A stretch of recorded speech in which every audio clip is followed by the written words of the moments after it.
ती विशाल सर्वदेव दुसरी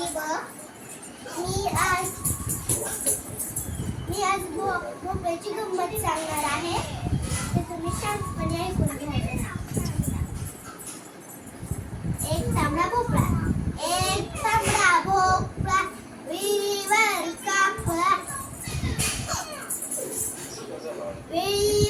कापला त्याच्या उभ्या फोडी